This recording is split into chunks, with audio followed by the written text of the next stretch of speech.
Hello everyone, how are you guys? I really hope you all are doing well. So जैसा कि आप लोग screen पर देख सकते हैं, ये है हमारा चैप्टर 3। ठीक है। तो कंप्यूटर का जो अपडेटेड बैच आपका चल रहा है, उसमें चैप्टर 3 में आज आप करने वाले हो एमएस ऑफिस का पार्ट 1।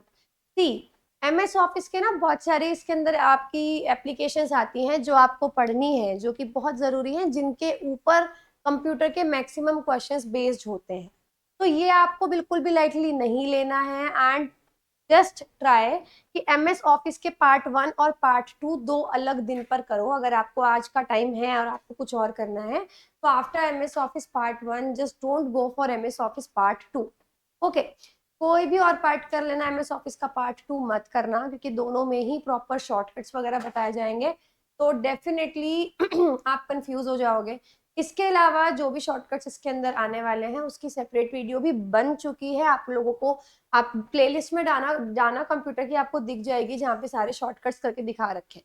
चलिए तो वीडियो को शुरू करते हैं। वीडियो को शुरू करने से पहले अगर आपने अभी तक हमारे यूट्यूब चैनल को सब्सक्राइब नहीं किया है, देन मेक श्योर कि आप हमारे यूट्यूब चैनल को सब्सक्राइब कर लें। इसी के साथ टेलीग्राम पर भी ज्वाइन कर लीजिएगा, ताकि आपको सारे अपडेट, सारी पीडीएफ्स, सबके लिंक्स आपको एकदम से वहां पर मिल जाएं, आपको कोई भी परेशानी नहीं हो। साथ में यूट्यूब पर फ्री प्लेलिस्ट भी है, तो आप उन पे क्लिक करके आपको उस सब्जेक्ट से रिलेटेड सारी वीडियोस एक जगह पर मिल जाएंगी, तो आप एक बार जरूर देख लीजिएगा उनको।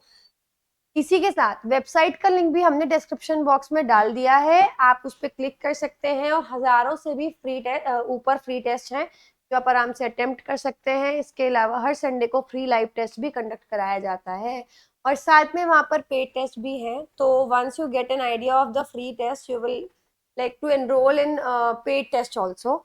इसी के बाद हम बात करते हैं आरबीई की कॉम्बो टेस्ट सीरीज की। सो गाइज, ये बहुत ही ज्यादा इम्पैक्टफुल सीरीज है, जो कि बिल्कुल नॉमिनल प्राइस पे रखी गई है 499 के। तो इसमें आप देख सकते हैं कि आपको फुल लेंथ के मॉक्स मिलने वाले हैं, सेक्शनल मॉक्स मिलने वाले हैं, सारे सब्जेक्ट्स कवर होने वाले हैं, और टाइप वाइज कैटेगराइजेशन भी इसके अंदर है। तो आप ये स्टेप्स फॉलो कर सकते हैं, ताकि आप ऐप से इसमें भी एनरोल कर सकते हैं और साथ में वेबसाइट से भी। तो चलिए गाइस, स्टार्ट करते हैं एमएस ऑफिस से। तो पहले तो एमएस ऑफिस क्या है? ये एक सॉफ्टवेयर है, क्योंकि इसके अंदर बहुत सारी अलग अलग एप्लीकेशन है। एक क्लाइंट के लिए बनाया गया सॉफ्टवेयर है। सी जब भी आप कंपनी में काम करते हो, तो आपको कुछ काम ऐसे होते हैं, लाइक हर कंपनी, हर अगर आप पर्सनल लेवल पे भी काम कर रहे हो ना, एटलीस्ट टाइपिंग का तो आपको काम होगा ही। तो कहने का मतलब यह है, अगर कोई काम है, फॉर एग्जाम्पल कोई कंपनी है, कोई बिजनेस है, तो कुछ काम ऐसे होते हैं जो वो यूज करते ही करते हैं। तो ऐसे ही सॉफ्टवेयर का, ऐसे ही एप्लीकेशंस का एक ग्रुप बनाया, और उस ग्रुप का नाम दिया MS office. So it is a client software. ठीक है। एक क्लाइंट सॉफ्टवेयर है जो प्रॉपरली फोकस करता है क्लाइंट्स पे। सर्वर सॉफ्टवेयर है जो सर्वर प्रोवाइड कराता है, एक नेटवर्क प्रोवाइड कराता है, और सर्विसेज देता है। जो किसने डिजाइन किया है? माइक्रोसॉफ्ट ने डिजाइन किया है। पेड है, आप फ्री नहीं है। तो अगर आप लेते हो तो आपको ये खरीदना पड़ता है, only then you can use the services. Versions क्या क्या है अभी तक जो आ चुके हैं, और क्या क्या चीजें हैं? तो एमएस ऑफिस के बहुत सारे वर्जन्स आ चुके हैं। सबसे पहला 2003 में आया था। देखो, याद करने का बहुत आसान तरीका है। 19 तक आए हैं, और हर 3 साल में आए हैं। 2003 से शुरू हुए हैं, बस पहला वर्जन के लिए 4 साल लिए थे। उसके बाद सारे वर्जन 3-3 साल में आए। तो 2003 के बाद 7, देखो 4 साल का गैप है। अब आगे 3-3 साल का गैप है, 10, 13, 16, 19। 2019 के बाद, 2019 के बाद इन्होंने नया वर्जन निकाला है ऑफिस 365, जो अब बहुत ही ज्यादा, आप कह सकते हो, इंटरनेट से रिलेटेड है। कि उसमें क्या होगा? इंटरनेट से रिलेटेड होगा। सारा कुछ चीजें अपलोड हो जाएंगी, और आप एक जगह, यानी आप अलग अलग सिस्टम्स में वो यूज कर सकते हो। अगर आपने एक सिस्टम पे कोई फाइल बनाई है, और आप दूसरे सिस्टम पे चाहते हो, तो ऑफिस 365 की मदद से, उसमें क्लाउड कंप्यूटिंग होती है, क्लाउड पे डेटा स्टोर होता है, तो आप दूसरे कंप्यूटर पे भी वो फाइल यूज कर सकते हो। इसके अलावा रिबन इंटरफेस कब से शुरू कर दिया था? 2007 से। अब ये रिबन इंटरफेस क्या है? आपको पता है रिबन इंटरफेस क्या है? बस ये होता है कि कई बार हम देखते हैं तो हमको पता लगता है। ये जो ये है ना, पहले आपको अगर याद है तो क्या होता था, फाइल पे क्लिक करोगे तो ऐसे लाइन आ जाएगी। अब क्या होने लग गया कि ये रिबन देते हैं और सारे के सारे ऑप्शंस यहाँ दिखाई देते हैं, ठीक है। तो रिबन इंटरफेस कब से आया था? 2007 से आया था, ये ध्यान रखें। ऑफिस 365 क्या है? पेड वर्जन है अब, ठीक है। तो ये सब्सक्रिप्शन पे आधारित मॉडल है जिसमें क्लाउड इंटीग्रेशन कर दिया है। क्लाउड इंटीग्रेशन का मतलब एक स्पेस प्रोवाइड कराया जाएगा आपको जिसमें आप डेटा स्टोर कर सकते हो, जो किन्हीं भी डिवाइस पे आप वहां पे उससे ले सकते हो, और रियल टाइम इसमें कोलैबोरेशन की सर्विस अवेलेबल है। सबसे ज्यादा वर्जन कौन सा यूज होता है विंडोज का? सबसे ज्यादा यूज होता है विंडोज 2016, 19 भी नहीं यूज होता, 16 यूज होता है। इसके अलावा ऑफिस 365 के लगातार अपडेट्स आते रहते हैं। ओके, चलिए। तो अब एमएस ऑफिस के अंदर कौन कौन सी एप्लीकेशंस हैं? कुछ तो ऐसी हैं जो आपने सुन रखी हैं, कुछ ऐसी हैं जिसके बारे में आपको कोई आइडिया नहीं है। तो देखो, एमएस वर्ड एक वर्ड प्रोसेसिंग की एप्लीकेशन है, डॉक्यूमेंट बनाने की, डॉक्यूमेंट आपको कोई चेंज करना है, टेक्स्ट फॉर्मेटिंग। देखो ये कीवर्ड है जिनसे क्वेश्चन पूछते हैं कि इससे रिलेटेड ऐप बताओ, ठीक है। टेबल्स आपको डालनी है, page layout, template, header, footer, मतलब फाइल, ये इंपॉर्टेंट है। फाइल का एक्सटेंशन क्या होता है? डॉट डॉक या डॉट डॉक्स।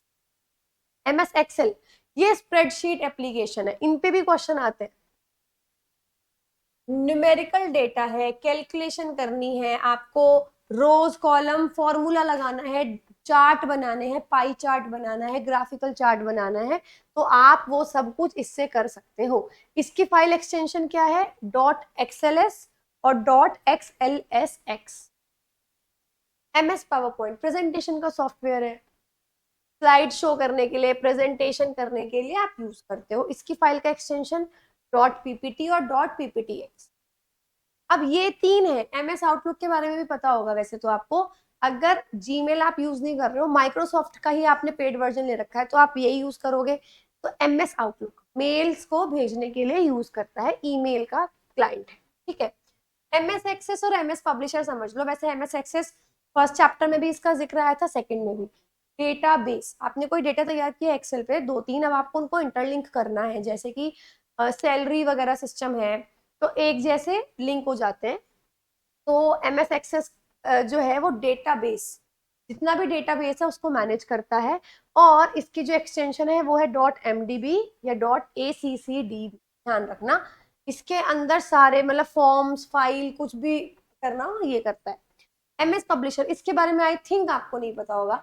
तो जैसे न्यूज़पेपर में जो यूज करते हैं ना, न्यूज़पेपर की पूरी फॉर्मेटिंग करने के लिए, ब्रोशर बनाना है किसी चीज का, तो ये आप यूज करते हो एमएस पब्लिशर। डेस्कटॉप पब्लिशिंग के लिए यूज होता है, जैसे ब्रोशर बनाने के लिए, लेआउट, अगर कोई प्रिंटेड मटेरियल है जो मैगजीन वगैरह, उनको बनाने के लिए एमएस पब्लिशर का इस्तेमाल हम करते हैं। तो सबसे पहले एमएस वर्ड पे ही आते हैं, और इस वीडियो में एमएस वर्ड ही है, ठीक है। एमएस एक्सेल और पावर पॉइंट और पढ़ना है, वो नेक्स्ट वीडियो में हम लोग कवर करने वाले हैं। तो वर्ड प्रोसेसिंग प्रोग्राम है, किसने डेवलप किया हुआ है? माइक्रोसॉफ्ट कॉर्पोरेशन ने। सिंपल। इसके एक्सटेंशन क्या होता है, मतलब फाइल को देख के कैसे पता लगाओगे वर्ड की फाइल है? तो उन फाइल्स के पीछे डॉट डॉक, डॉट डॉक्स और डॉट डॉक एम लिखा होता है। ये बहुत जरूरी है क्योंकि इस पे क्वेश्चन आया हुआ है। जो भी पढ़ रहे हो सब कुछ जरूरी है, ध्यान रखना, क्योंकि ये सारा डेटा अपडेट उसी बेसिस पे किया गया है जो एग्जाम में आया हुआ है। ये टाइप करने के लिए, सेव करने के लिए डॉक्यूमेंट्स बहुत जरूरी है। अब देखो, ये है इसका इंटरफेस होता है एमएस वर्ड का। सबके बारे में बताती हूँ। सबसे पहले इस पे आ जाओ। तो ये है पेज जहाँ पे आप टाइप करते हो। ये सबसे ऊपर वाला है क्विक एक्सेस टूल बार। ये आपको दिख रहा है, तीन चार ऑप्शंस होते हैं इसके अंदर, सेव का, अंडू का, रीडू का। मतलब अगर आपको सेव करना है तो फाइल पे जाके सेव करने की जरूरत नहीं पड़ेगी। ऊपर से फ्लॉपी डिस्क वाला सिंबल होता है, इस पे क्लिक करो, डायरेक्टली सेव। तो ये क्विक एक्सेस, मतलब फटाफट से यहाँ से काम हो जाता है। ये फाइल का टैब मेन्यू होता है, अगर आप फाइल पे क्लिक करोगे तो इसकी लिस्ट खुल जाएगी, ये जैसे फाइल के ही खुले हैं। और इसके बाद होम, ये रिबन है। तो ये क्या है? ये मेन्यू बार है, मेन्यू दिखा रहा है अलग अलग। ये टाइटल बार है, यहाँ पे टाइटल ना, ये क्विक एक्सेस बार है, ये पूरा टाइटल बार है। इसके अलावा अगर मैं बात करूं, ये मेन्यू बार है जिसपे फाइल, होम लिखा हुआ है। ये रिबन है जहाँ पे सारे ऑप्शन आ रहे हैं, और ये सब ना पता लगेगा, अभी मैंने इंडिविजुअली भी स्क्रीनशॉट्स डाल रखे हैं। इसके अलावा नीचे वाला होता है स्टेटस बार, जो दिखाता है कि क्या चीज चल रही है। अब सबसे पहले क्विक एक्सेस उस पर देखो, टूल बार पे। तो अगर आपको दिख रहा है ना, 1 सेकंड का टाइम दो मुझे।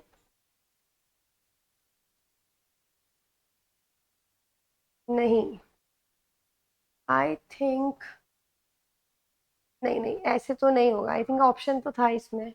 एनीवेज, ऐसे ही समझ लो।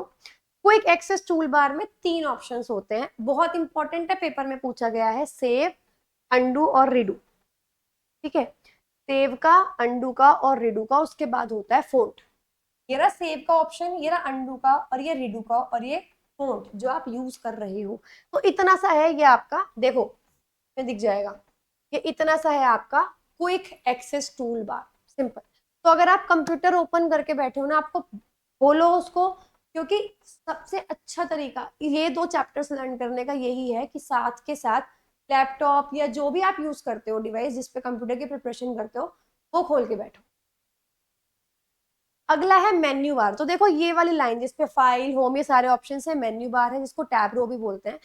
इसके अंदर कई सारे वर्जन में तो डिजाइनिंग भी होती है इसके अंदर, ठीक है।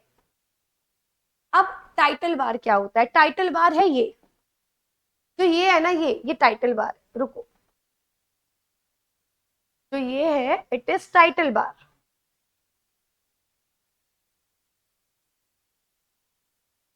जिसपे नाम लिखा होता है उस पर्टिकुलर डॉक्यूमेंट का कि वो क्या नाम है। See, bar at the top of the window, window के सबसे ऊपर की पट्टी होती है जिसमें उस विंडो का नाम प्रदर्शित होता है, नेम ऑफ द विंडो। अब सबसे पहले ऑप्शन पे आते हैं जो था आपका फाइल, वो। तो फाइल में क्या क्या ऑप्शंस होते हैं? न्यू, ओपन, मतलब फाइल का ना रिबन नहीं खुलता, फाइल पे क्लिक करना पड़ता है, उसका पूरा लिस्ट निकलती है। तो उसमें न्यू, अगर आपको नया डॉक्यूमेंट क्रिएट करना है। ओपन, अगर आपको कोई एग्जिस्टिंग डॉक्यूमेंट ओपन करना है। सेव, आपने कोई डॉक्यूमेंट बनाया उसको सेव करना है। सेव एज, आपको ये चाहिए कि वही डॉक्यूमेंट 2 अलग अलग नाम से सेव हो जाए, तो सेव एज के नाम से आप यूज करते हो। प्रिंट, अगर आपको प्रिंट निकालना है। शेयर, अगर आपको उसको शेयर करना है, ईमेल का ऑप्शन आ जाता है। एक्सपोर्ट, अगर आपको उसको किसी और फॉर्म में एक्सपोर्ट करना है। क्लोज, बंद करना है। अकाउंट, रिगार्डिंग योर अकाउंट, कि आपने क्या लॉग इन कर रखा है एमएस ऑफिस में। फीडबैक एंड ऑप्शन, तो ये सारे वो चीजें हैं जो इंटरनेट से कनेक्ट होती है, लास्ट वाली तो। एनीवेज, तो ये है जो फाइल के अंदर आता है। इसमें क्या चीज पे क्वेश्चन पूछा गया है? इन ऑप्शंस पे क्वेश्चन पूछा गया है कि ये ऑप्शंस किस टैब के अंदर आते हैं? फाइल के अंदर आते हैं। ओके, अब टैब्स की बात करें तो सबसे पहला है होम, राइट। होम के अंदर देखो कितने, होम का रिबन पूरा यहाँ पे लगा हुआ है। तो इसमें कितने सारे ऑप्शन आते हैं? एक तो आता है क्लिप बोर्ड, क्लिप बोर्ड है ये। क्लिप बोर्ड का मतलब कहीं से कोई चीज कॉपी पेस्ट करनी हो, कट पेस्ट करनी हो, तो क्लिप बोर्ड के थ्रू करते हैं। आई थिंक सबके पास आज की डेट में स्मार्टफोन्स है, राइट। एंड्रॉइड यूज कर रहे हो तो आप कहीं से भी कुछ कॉपी पेस्ट करते हो, तो वहां लिखा आता है पेस्टेड टू, जैसे ही कट या कॉपी करा तो नीचे लिखा आता है पेस्टेड टू क्लिपबोर्ड। तो क्लिपबोर्ड क्या है? एक इमेजिनरी पेपर है जहाँ पे आप कुछ भी कट या कॉपी करते हो तो उस पर लिखा जाता है, फिर आप जहाँ पे पेस्ट करना होता है वहां जाके पेस्ट जब करोगे तो वो क्लिपबोर्ड से वहां चला जाए। तो क्लिपबोर्ड ये है, तो क्लिपबोर्ड का ऑप्शन है ये रहा। इसके अलावा फॉन्ट होता है इसके अंदर, कि कौन सा फॉन्ट आप यूज करना चाहते हो, फॉन्ट का साइज होगा। पैराग्राफ अगर बनाना है तो किस तरीके का पैराग्राफ बनाना चाहते हो ये दे रखा है। स्टाइल्स, आपको लिखने का तरीका, फॉन्ट क्या यूज करना है, हेडिंग बनानी है या फिर आपको कुछ एडिटिंग करनी है। तो ये सारे ऑप्शन है हमारे पास जो एमएस वर्ड में हम यूज करते हैं, ठीक है। डिफॉल्ट फॉन्ट क्या होता है? कैलिब्री। और डिफॉल्ट फॉन्ट साइज क्या होता है? 11। तो let me do one thing, हम ओपन करते हैं इसमें वर्ड।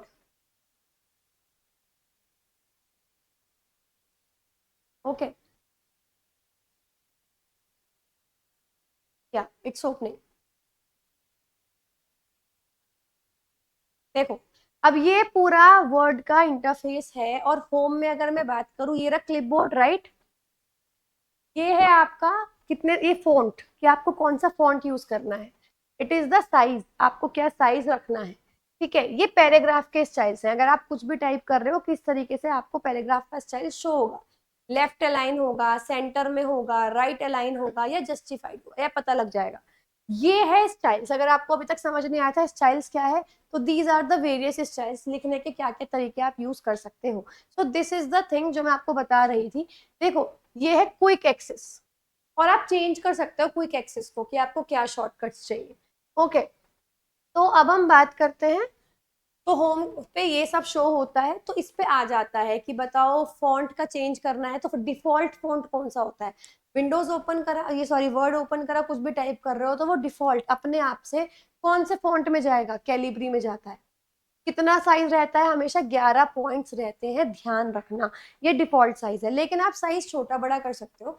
जैसे जो अभी मैंने लिस्ट ओपन की थी, अगर उस लिस्ट पे जाओगे तो सबसे छोटा साइज दिखेगा तुम्हें उसमें 8, ठीक है। लेकिन खुद से डालना चाहोगे, टाइप कर सकते हो तो 1 डाल सकते हो खुद से। सबसे बड़ा साइज उस लिस्ट में 72 आएगा जो ऑटोमेटिक आएगा, लेकिन तुमको डालना है तो मैक्स जो साइज कर सकते हो 1638 कर सकते हो। इन पे क्वेश्चंस आए हैं।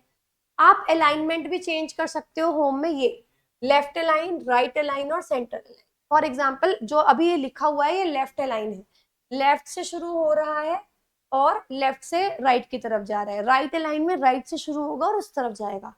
सेंट्रल लाइन में बिल्कुल सेंटर, जैसे कि हेडिंग्स जो आती है वो सेंट्रल लाइन में आती है, ठीक है। इसमें तो सेंट्रल लाइन में नहीं है, बट सेंट्रल लाइन में आती है।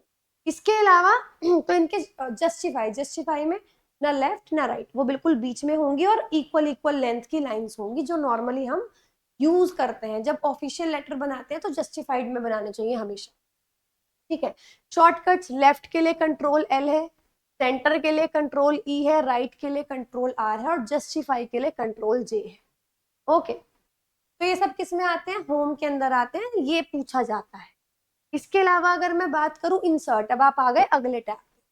इंसर्ट का मतलब है कुछ ऐड करना, तो टेबल ऐड कर सकते हो, इमेज ऐड कर सकते हो, कोई चार्ट ऐड कर सकते हो, कोई शेप ऐड कर सकते हो, इंटरनेट से उठा के कोई क्लिप आर्ट ऐड कर सकते हो, ग्राफ वगैरह सब कुछ आप इसमें ऐड कर सकते हो। तो इसमें क्या क्या होता है, पेजेस, टेबल्स अगर डालनी है तो टेबल ऐड कर सकते हो, इलस्ट्रेशंस, इलस्ट्रेशंस में कोई पिक्चर कहीं पर है आप वो डाल सकते हो, कुछ मीडिया डालना है, लिंक। तो इनमें से जो आता है एक तो header and footer.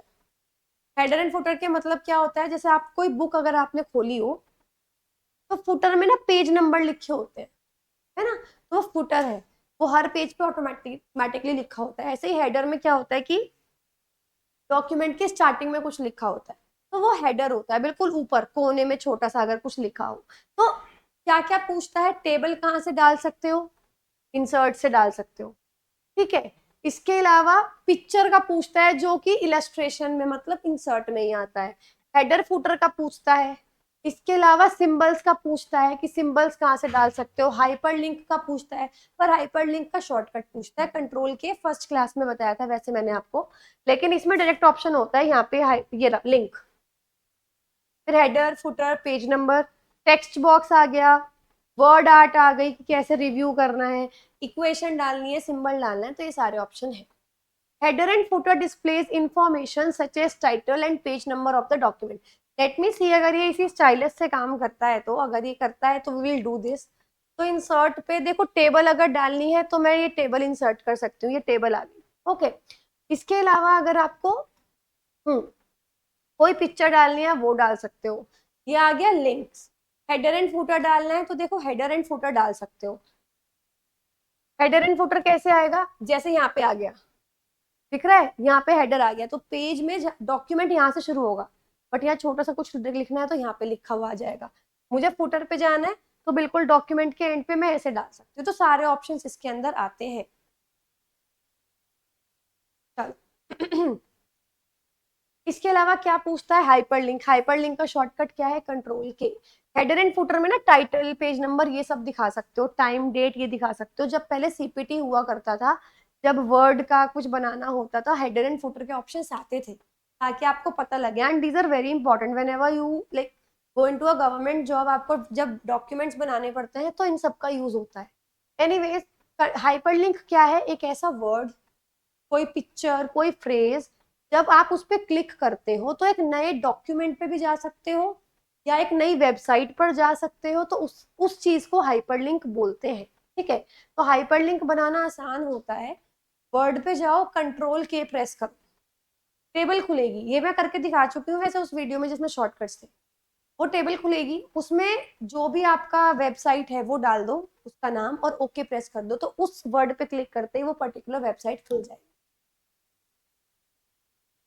Drop cap क्या होती है ये भी इंसर्ट में आती है। तो ड्रॉप कैप जैसे आपने देखा होगा बहुत सारे मैगजीन्स में, न्यूज़पेपर में, फर्स्ट अल्फाबेट कितना बड़ा लिखते हैं उसको ड्रॉप कैप बोलते हैं। एक बहुत बड़ा कैपिटल लेटर है, एक बहुत बड़ा अक्षर होता है जो किसी भी टेक्स्ट ब्लॉक के बिगिनिंग में यूज करते हैं, और उसकी हाइट भी लगभग 2-3 लाइन के बराबर होती है। सिंपल। डिजाइन, अब देखो, अब आप आ गए तीसरे टैब पे। डिजाइन में जाके थीम्स डाल सकते हो आप उसमें, ठीक है। डिजाइन में जाके फॉर्मेट कर सकते हो, पेज का बैकग्राउंड चेंज कर सकते हो, वाटरमार्क चेंज कर सकते हो। अब बात आती है वाटरमार्क कैसे है। जैसे आपने देखा होगा बहुत सारे डॉक्यूमेंट्स में पेज पे पीछे लिखा रहता है कॉन्फिडेंशियल, फिर उस पर टेक्स्ट होता है, तो वो जो कॉन्फिडेंशियल लिखा होता है ना, वो क्या है, वाटरमार्क। तो वाटरमार्क के ऊपर आता है, इसके ऊपर तो क्वेश्चन आया है प्रॉपर। तो अभी अगर मैं आपको दिखाऊं, वर्ड पे अगर मैं जाऊंगी डिजाइन पे, तो देखो थीम्स कैसी कैसी शो होती हैं, कि आपको किस तरीके का पेज चाहिए। अगर मुझे इस तरीके का पेज चाहिए तो वैसे ही थीम हो जाएगी प्रॉपर, कि किस, देखो प्रॉपर वैसे आ जाएगा। हर तरीके से आप थीम को चेंज कर सकते हो। ये आ गया टाइटल, कि आपको टाइटल क्या चाहिए, साइज क्या रहेगा, इसके हिसाब से फॉन्ट एडजस्ट हो जाएंगे। ठीक है, कलर चेंज करने हो आप कलर चेंज कर सकते हो, फॉन्ट चेंज करने हो ये सारे फॉन्ट आ जाएंगे। इसके अलावा वाटरमार्क, देखो पेज का कलर, अगर मुझे पेज का कलर चेंज करना है तो पेज का कलर चेंज हो जाएगा। ठीक है, तो सारे ऑप्शंस, पेज का बॉर्डर मुझे बनाना है तो पेज का बॉर्डर आ जाएगा। अगर मुझे बनाना है तो फॉर एग्जाम्पल अगर मैं चाहती हूँ कि मुझे पेज का बॉर्डर बनाना है ये, ठीक है, कलर मुझे चाहिए मान लो येलो, तो ओके, तो देखो पेज का बॉर्डर बन गया अगर आपको दिख रहा है। तो बॉर्डर्स वगैरह सब कुछ डिजाइनिंग में आता है, ध्यान रखना। तो कहाँ पे आएगा, डिजाइन टैब में आएगा। तो ये चीज की बात हो रही है। इसके अलावा लेआउट का ऑप्शन, अब आप आ गए लेआउट पे। अब देखो, लेआउट के अंदर पेज का सेटअप, आपको लैंडस्केप करना है, पोर्ट्रे करना है, ये सारे आते हैं, बहुत इंपॉर्टेंट है क्योंकि इस पे क्वेश्चन आता ही आता है। ठीक है, इसके अलावा मार्जिन कितना रखना है ये। पेज सेटअप में दो ओरिएंटेशंस होती हैं, पोर्ट्रेट और लैंडस्केप, पहली चीज। दूसरी चीज इंडेंट, इंडेंट का मतलब होता है यहाँ से कितने स्पेस के बाद लाइन शुरू हो रही है, तो इस इंडेंट को आप डिक्रीज या इंक्रीज कर सकते हो। तीसरा, कॉलम ब्रेक्स ऐड कर सकते हो। अभी कॉलम ब्रेक्स क्या है मैं आपको ये भी बता दूं। जैसे आपको कॉलम को ब्रेक करना है तो आप इस तरीके से ब्रेक कर सकते हो। लेट मी सी, अगर पेज लेआउट का ऑप्शन है तो ये रहा लेआउट। ठीक है, तो अब लेआउट भी दो तरीके के हो। अब इसमें मार्जिन आ जाएंगी, कितनी मार्जिन लेनी है। ओरिएंटेशन में ये पोर्ट्रेट है और ये लैंडस्केप हो गया, मतलब देखो अब ये लैंडस्केप हो गया, तो ये सारी चीजें इसके अंदर आएंगी। इंडेंट आ गया, स्पेसिंग आ गया, सब कुछ आप चेंज कर सकते हैं। फिर हम बात करते हैं मेलिंग्स की। अब मेलिंग्स का नया मेन्यू है, ठीक है। मेलिंग्स में क्या आएगा, इसके अंदर आप मेल मर्ज कर सकते हो। मेल मर्ज में क्या होता है, मान लो कोई फंक्शन है, ठीक है, स्कूल का फंक्शन है, एनुअल फंक्शन, आपने एक फॉर्मेट इनविटेशन तैयार किया, बस अब आपको क्या करना है, नाम सबके बदलने हैं, सबको भेजना है मेल, आप मेल मर्ज का यूज करोगे। तो मेल मर्ज है, मेल मर्ज के बारे में पूछते भी हैं कि मेल मर्ज में होता क्या है, तो मैंने लिख रखा है, भी बताती हूँ। इसके अलावा प्रीव्यू रिजल्ट, अगर आपको देखना है प्रीव्यू कैसा रहेगा, दिखने में कैसा लगेगा, ये सब। मेल मर्ज क्या है, ये हमें अलाउ करता है पत्र लिखना या लेबल्स लिखना या एनवेलप्स लिखना। हम क्या करते हैं, इसमें मेन डॉक्यूमेंट को लिंक कर देते हैं एक लिस्ट से जिसमें सबके नाम होंगे, तो इसके अंदर डेटा सेट से उसको जोड़ा जाता है। मेन डॉक्यूमेंट को डेटा सोर्स से जोड़ते हैं जिसको हम बोलते हैं मर्ज फील्ड। दो डॉक्यूमेंट को जोड़ देंगे, एक डॉक्यूमेंट में तो मेन डॉक्यूमेंट होगा जो बॉडी होगी इनविटेशन की, दूसरे डॉक्यूमेंट में लिस्ट होगी लोगों के नाम की। रिव्यू, रिव्यू तीसरा है। देखो मेल मर्ज भी अगर आपको देखना हो ना, तो मेल मर्ज ये मेलिंग्स, तो ये रहा स्टार्ट मेल मर्ज, तो इसके अंदर आप letter, email, envelope, label, directory, ये सब आप मेल मर्ज कर सकते हो। रेसिपिएंट सेलेक्ट करना है तो यहाँ पे रेसिपिएंट्स आ जाएंगे, वो लिस्ट आप यहाँ पे डाल दोगे, तो ये सारा कुछ है। इसके अलावा हम बात करते हैं रिव्यू की। रिव्यू में क्या होता है, स्पेलिंग और ग्रामर चेक करते हो, तो ये भी पूछा गया है कि स्पेलिंग और व्याकरण किस ऑप्शन के अंदर है, तो रिव्यू के अंदर है। इसके अलावा थिसॉरस के बारे में पूछा जाता है, किसके अंदर है, रिव्यू के अंदर है।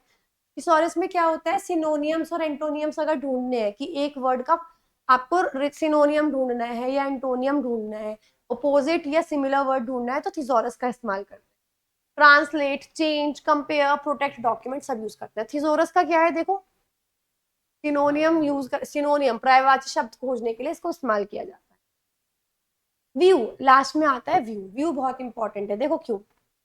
व्यू के अंदर जूम ये शो होता है, मैक्रोज, मैक्रोज भी अच्छा है। अगर आपको ना, जैसे मान लो ये सारी क्लासेस में व्हाइट बैकग्राउंड रखना है, हेडिंग है और मेन कंटेंट, तो मैं मैक्रोज में जाके ना एक सैंपल क्रिएट कर लूंगी कि आगे जो भी डॉक्यूमेंट बनाना है मुझे इस टाइप की फॉर्मेटिंग चाहिए, तो मतलब रिपीटेड टास्क इसमें हो जाते हैं।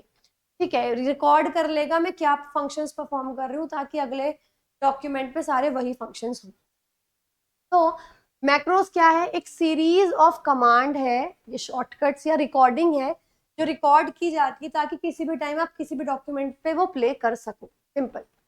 ठीक है, नाउ डिस्क डीफ्रेगमेंटर, अब ये होता क्या है सुनो। ये यूटिलिटी सॉफ्टवेयर है, यूटिलिटी सॉफ्टवेयर याद है ना, जिसका आपको लेना देना नहीं है, कंप्यूटर के अच्छे तरीके से काम करने के लिए यूज होता है। तो आपके पास क्या है, मेमोरी थी कंप्यूटर में, अब आपको उसको तीन हिस्सों में बांटना है, लोकल डिस्क, सी, डी और ई। तो उनको डिस्क के जो स्पेस है, मेमोरी है, उसको डिवाइड करने के लिए आप डिस्क डीफ्रेगमेंटर का यूज करते हो। तो ये एक यूटिलिटी प्रोग्राम है विंडोज के अंदर, ठीक है, जिसे डेटा एक्सेस गति बढ़ाने के लिए बनाया गया है, क्योंकि जितने डिवाइड करोगे उतनी स्पीड जल्दी जल्दी यूज हो। कैसे, by rearranging files stored on a disk to occupy contiguous storage location. यह डिस्क पर संग्रहित फाइलों को पुनर्व्यवस्थित करके उन्हें लगातार स्टोरेज स्थानों पर रखता है। ओके, अब वन लाइनर्स हैं, ये वो लाइनर्स हैं जो एग्जाम में आए गए हैं, ये विंडोज के हैं, वर्ड के नहीं है, बट वो बात अलग है, वर्ड और विंडोज के सेम। तो जैसे सबसे पहले विंडोज लोगो की और एल, विंडोज लोगो की पता है ना, अभी बताई थी मैंने आपको, चार स्क्वायर बॉक्स होते हैं ऊपर नीचे। ये इंपॉर्टेंट है, जैसे आपको कंप्यूटर ऑफ नहीं करना, बट आपको अभी जस्ट पानी पी के आना है बाहर जाके, आप विंडोज एल प्रेस करोगे तो कंप्यूटर की स्क्रीन ब्लैक हो जाएगी या लॉक हो जाएगी। ठीक है, ये लॉक पीसी इंपॉर्टेंट है। कंट्रोल के हाइपर लिंक इंपॉर्टेंट, विंडोज के साथ के प्रेस करोगे तो क्या, ये इतना इंपॉर्टेंट नहीं है, वैसे क्विक एक्शन खुल जाता है। कंट्रोल एल लेफ्ट अलाइन, तीन क्लासेस कर चुके हो, तीसरी क्लास में चौथी बार पढ़ रहे हो ये, ठीक है। ऑल्ट एस स्लाइड शो, अगर पावर पॉइंट बना है स्लाइड शो के लिए, एनीवेज ये तो उसमें आएगा ही आएगा। कंट्रोल एस सेव के लिए। कंट्रोल टैब, कंट्रोल देखो आपने ना गूगल क्रोम खोला, अब आपने चार पांच चीजें सर्च कर रहे हो अलग अलग टैब पे, तो अगर उन टैब के बीच में स्विच करना है, इससे इस पे जाना है, तो कंट्रोल टैब है। ऑल्ट टैब है कंप्यूटर में, अगर आपने वर्ड, पावर पॉइंट, गूगल खोल रखा है तो उनमें स्विच करने के लिए ऑल्ट टैब, ये इंपॉर्टेंट है। ठीक है, इसके अलावा ये देख सकते हो विंडोज प्लस डी, अगर आपको डेस्कटॉप को हाइड करना है या डिस्प्ले करना है। कंट्रोल डी बुकमार्क इतना इंपॉर्टेंट नहीं है, कंट्रोल एच इंपॉर्टेंट है, जिससे आप करते हो रिप्लेस। F1 ये फंक्शन कीज है गाइस, बहुत इंपॉर्टेंट है, बहुत सारे लैपटॉप्स में, कंप्यूटर्स में सीधा फंक्शन की प्रेस करते हैं, बहुत सारों में नीचे FN की होती है। FN को प्रेस करके 1 2 3 4 जब टाइप प्रेस करोगे तो फंक्शन का काम करती है। तो F1 से हेल्प, F2 इंपॉर्टेंट है, पिछले में भी बताया था, रीनेम या एडिट। F5 इंपॉर्टेंट है क्योंकि इससे रिफ्रेश हो जाता है। F3 इंपॉर्टेंट है सर्च करने के लिए कोई फाइल या फोल्डर। इसके अलावा F7 इंपॉर्टेंट है स्पेलिंग और ग्रामर की चेकिंग के लिए, तो एक बहुत इंपॉर्टेंट है, अच्छे से पढ़ लेना। चलो अब कुछ और चीजें, ये वन लाइनर्स है जो मैं पढ़ाने वाली हूँ, क्योंकि ये बनाए ही इसलिए गए हैं क्योंकि एग्जाम में पूछे। आप कुछ टाइप कर रहे हो, बैक स्पेस प्रेस करते हो तो लेफ्ट साइड की तरफ का वर्ड मिटता है, लेकिन मुझे राइट साइड का मिटाना है, तो आप क्या यूज करोगे, डिलीट। ठीक है, अगर अल्फाबेट, लेकिन पूरा का पूरा वर्ड डिलीट करना है, देखो सिंपल है, बहुत बहुत क्लियरली, बैक स्पेस से एक अल्फाबेट डिलीट होगा, राइट। डिलीट से भी एक अल्फाबेट डिलीट होगा, लेकिन कंट्रोल के साथ इनको प्रेस करोगे तो पूरा का पूरा वर्ड डिलीट हो जाएगा। ये करके देखो, अभी मेरा यही मानना है कि वीडियो को पॉज करो और इनको अटेम्प्ट करके देखो, तभी अच्छे से होंगे, क्योंकि इन पे ना आपके लगभग 80% क्वेश्चन आते हैं। पैराग्राफ में स्पेसिंग डबल करनी है तो कंट्रोल 2, कंट्रोल 1 से एक लाइन की स्पेसिंग, कंट्रोल 2 से डबल लाइन की स्पेसिंग, कंट्रोल 5 से 1.5 लाइन की स्पेसिंग, ये होता है कंट्रोल 5 से 1.5। एनीवेज, MS वर्ड 2010 में अगर आप टैब की प्रेस करोगे ना टेबल के अंदर, देखो अभी मेरे पास यहाँ कीबोर्ड नहीं है तो I can't show you this, but see ये टेबल है, आप इस टेबल में अभी यहाँ पे, और अब आपको दूसरे कॉलम पे जाना है, दूसरे सेल पे जाना है, तो जस्ट आपको टैब प्रेस करते ही आप यहाँ से यहाँ आ जाओगे। तो MS 2010 में ये ऑप्शन है आपके पास, MS 2010 के बाद से ये बल्कि, कि टैब प्रेस करते ही आप कर्सर अगले सेल पे चला जाए। ये सब में है, एक्सेल में भी है, पावर पॉइंट में भी है। F7 अभी बताया था, स्पेलिंग एंड ग्रामर वापस आ गया। सेंट्रल लाइन के लिए बता रखा है। सुपर स्क्रिप्ट क्या होता है, जैसे एक्स स्क्वायर तो ऊपर लिखना है ना स्क्वायर, तो वो होता है सुपर स्क्रिप्ट। अरे जैसे एक्स स्क्वायर तो ये सुपर स्क्रिप्ट है। तो सुपर स्क्रिप्ट का वैसे होम के अंदर ऑप्शन होता है, लेकिन अगर फिर भी चाहिए कंट्रोल shift+, सिंपल। और अगर सबस्क्रिप्ट करना है जैसे कि एक्स नीचे 2, तो कंट्रोल के साथ बस प्लस दबाना है, शिफ्ट नहीं दबाना। अच्छा, इसके अलावा MS वर्ड में अगर आप एक टेबल बना रहे हो, कितनी भी कॉलम कितनी भी रोज हो सकती हैं हॉरिजॉन्टली, बट हाँ कॉलम सिर्फ 63 हो सकती हैं, ध्यान रखना। मैक्सिमम जूम कितना कर सकते हो इसमें वर्ड में? 50%, 500%, सॉरी, ठीक है 500%। और मिनिमम कितना कर सकते हो? 10%, ये ध्यान रखना। इसके अलावा अगर आपको MS वर्ड खुले रखना है, पर आपको बस वो डॉक्यूमेंट क्लोज करना है, तो शॉर्टकट की क्या है? Control W। एडिटिंग और फॉर्मेटिंग में फर्क होता है। एडिटिंग का मतलब होता है कि मैंने कुछ लिखा, मैं उसी को चेंज कर रही हूँ। फॉर्मेटिंग का मतलब है जो लिखा वो ठीक है, बस उसका फॉन्ट साइज वो सही से अलाइन है या नहीं, मैं वो देख रही हूँ। तो एडिटिंग का मतलब है डेटा के वैल्यू को बदलना, फॉर्मेटिंग का मतलब है उसका रूप, यानी वो कैसा दिखेगा उसको चेंज करना। क्रोम ब्राउजर में अगर कंट्रोल के साथ पेज अप दबाते हो तो उसका उपयोग क्या है? जो भी आपका खुला हुआ है टैब, उसमें बाईं ओर वाले टैब को सक्रिय करने के लिए। इसका मतलब क्या है कि देखो ये टैब है,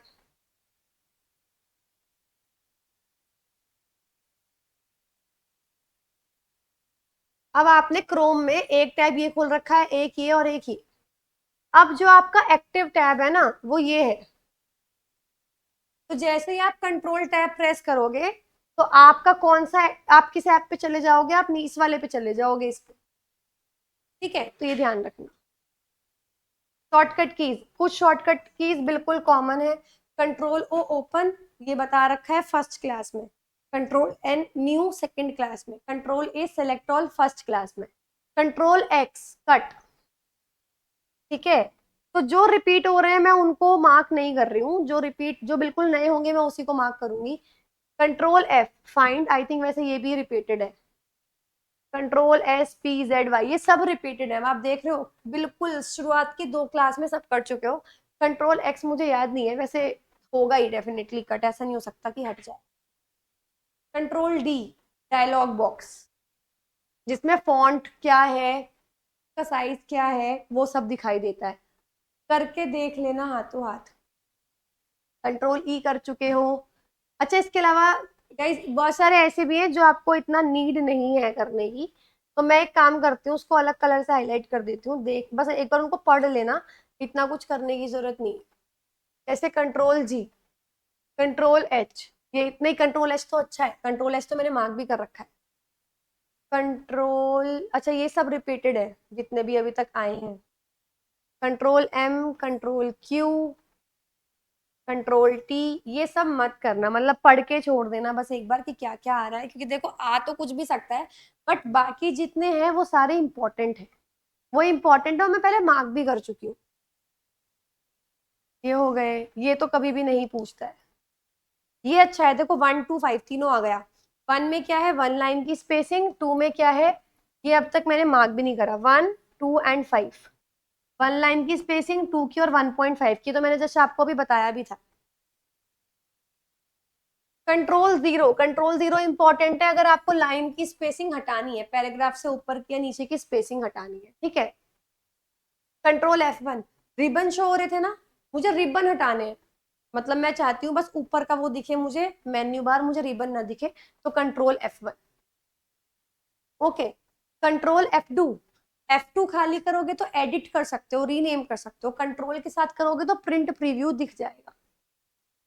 इसके अलावा कंट्रोल F4, ऑल्ट F4 के साथ वर्ड ही खत्म हो जाएगा, कंट्रोल F4 के साथ सिर्फ वो वर्ड का डॉक्यूमेंट खत्म होगा, वर्ड खुला हुआ रहेगा, ठीक है। इसके अलावा फिर से कुछ ऐसे हैं जो कि इतना करने की नीड नहीं है, लाइक दिस। कंट्रोल एंड तो आप वैसे भी यूज करोगे, आप फर्स्ट पेज पे हो, आपको उस डॉक्यूमेंट के एंड पे जाना है, तो कंट्रोल एंड जाओगे, तो कंट्रोल के साथ एंड प्रेस करते ही आप उस डॉक्यूमेंट के बिल्कुल लास्ट में चले जाओगे, होम प्रेस करते ही उस डॉक्यूमेंट के स्टार्टिंग में चले जाओगे, होम का मतलब है स्टार्टिंग, एंड का मतलब है एंडिंग, ठीक है।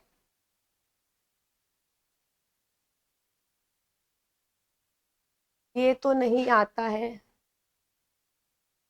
ये देखो, बैक स्पेस अगर प्रेस करोगे तो बैक स्पेस के साथ क्या होगा, बैक स्पेस के साथ ना कोई एक वर्ड, एक कैरेक्टर जो है वो डिलीट होगा, लेकिन कंट्रोल के साथ करने पर पूरा का पूरा वर्ड डिलीट हो जाएगा लेफ्ट साइड। डिलीट के साथ अगर डिलीट प्रेस करोगे तो एक कैरेक्टर डिलीट होगा, एक राइट की साइड का, वो कंट्रोल के साथ कैरेक्टर की बजाय पूरा वर्ड, कैरेक्टर का मतलब समझते हो ना, एक अल्फाबेट। कंट्रोल एंटर अगले पेज पे जाने के लिए, आपका ये फर्स्ट पेज है, अब आपको, आपने यहाँ तक लिखा, ये पूरा स्पेस खाली छोड़ना है, कंट्रोल एंटर प्रेस कर दो, अगले पेज पे पहुंच जाओ। इसके अलावा इनमें से तो ऐसा सच कुछ नहीं है जो आपको करना है, बस एक बार पढ़ के छोड़ देना, आपको समझ में आ जाएगा। ये सारे भी ऐसे ही है, इनको बस एक बार रीड कर लेना, इतना इंपॉर्टेंट नहीं है। इस पे आ जाओ, इस पे से देखो कौन कौन से इंपॉर्टेंट है भाई। एक तो F5 होता है फाइंड, रिप्लेस और विंडोज पे अगर आपको जाना है। F7 ये आ चुका है spelling grammar check. F12 save as, double click करोगे तो एक वर्ड पे क्लिक होगा, पूरा का पूरा वर्ड सेलेक्ट हो जाएगा। ट्रिपल क्लिक करोगे तो पूरी की पूरी लाइन या पूरा का पूरा पैराग्राफ सेलेक्ट हो जाएगा, ये important. Let's start the chapter guys. तो सबसे पहला जो आप करने वाले हो, it is about MS Excel. तो MS एक्सेल एक स्प्रेडशीट सॉफ्टवेयर है, यानी आप देख सकते हो इसमें छोटे छोटे छोटे छोटे बॉक्सेस बने होते हैं जिनको सेल्स बोलते हैं। तो ये किसने डेवलप किया था, माइक्रोसॉफ्ट कॉर्पोरेशन ने, ठीक है। माइक्रोसॉफ्ट कॉर्पोरेशन द्वारा विकसित एक स्प्रेडशीट एप्लीकेशन है। इसके अलावा इसमें कैलकुलेशन हो सकती है, ग्राफ बना सकते हो, पाइवट टेबल्स बना सकते हो, और इसकी जो लैंग्वेज है माइक्रो प्रोग्रामिंग लैंग्वेज, यानी जिसमें ये प्रोग्राम करता है, इसको बोलते हैं विजुअल बेसिक फॉर एप्लीकेशन। ये ध्यान से लर्न करना, इसलिए क्योंकि ये बहुत कम आपको पता लगेगी कहीं पर भी, ठीक है। इसके अलावा जो हॉरिजॉन्टल लाइन होती है, जो आपकी, आप कह सकते हो, एक मिनट गाइस, या जो आपकी हॉरिजॉन्टल लाइन है ऐसे, ठीक है, इसको आप बोलते हो रो यानी पंक्ति। जो वर्टिकल लाइन है ऐसे, इसको आप बोलते हो कॉलम, ठीक है, यानी कि स्तंभ। तो जहां पर भी ये मिलेंगे, फॉर एग्जाम्पल ये कहाँ मिल रहे हैं, यहाँ पर, ये, इसको आप बोलते हो सॉरी, इसको आप बोलते हो सेल, ठीक है। इसको क्या बोला जाता है, सेल बोला जाता है। अब जिस सेल में आप काम कर रहे होते हो उस समय उस सेल को एक्टिव सेल बोला जाता है। अगर आप कोई फाइल MS एक्सेल में सेव करते हो तो उसके नाम के पीछे .xls, जिसको एक्सटेंशन बोलते हैं, इसको देख के पता लगता है कि फाइल किस मतलब नेटिव जगह की है, यानी आपकी वर्ड की है, पावर पॉइंट की है, या एक्सेल की है। तो या तो .xls या फिर .xlsx, तो ये एक्सटेंशन होती है जो आपको MS ऑफिस की फाइल्स में मिलेगी। आप देख सकते हो ये पूरा, ये एक्टिव सेल है जिसपे आप काम कर रहे हो, बाकी सारे नॉर्मल सेल्स। ये पूरा का पूरा आप कह सकते हो इसका लेआउट होता है। ये टाइटल बार है जहाँ टाइटल लिखे होंगे, ये मेन्यू बार है जहाँ अलग अलग मेन्यूज दिखेंगे, आप देख सकते हो। इसके अलावा ये फॉर्मूला बार है, यानी जो भी आप लिखते हो वो इस फॉर्मूला बार में आता है। ठीक है, वर्कशीट क्या होती है? ये वर्कशीट है, ठीक है, जिसमें इतने सारे सेल्स होंगे, यानी एक पेज को वर्कशीट बोलते हैं। It is a collection of cells, जहाँ पे बहुत सारे सेल्स हो उसको आप क्या बोलोगे? वर्कशीट बोलोगे। यहाँ पे आप डेटा रखते हो। Worksheets will begin with row number 1। जो रो है हमेशा ध्यान रखना वो 1 से शुरू होती है। जो कॉलम है वो अल्फाबेट यानी ABC से शुरू होते हैं। आप देख सकते हो ये रो है तो इनका 1 2 3 4, ये कॉलम है तो ये ABCD।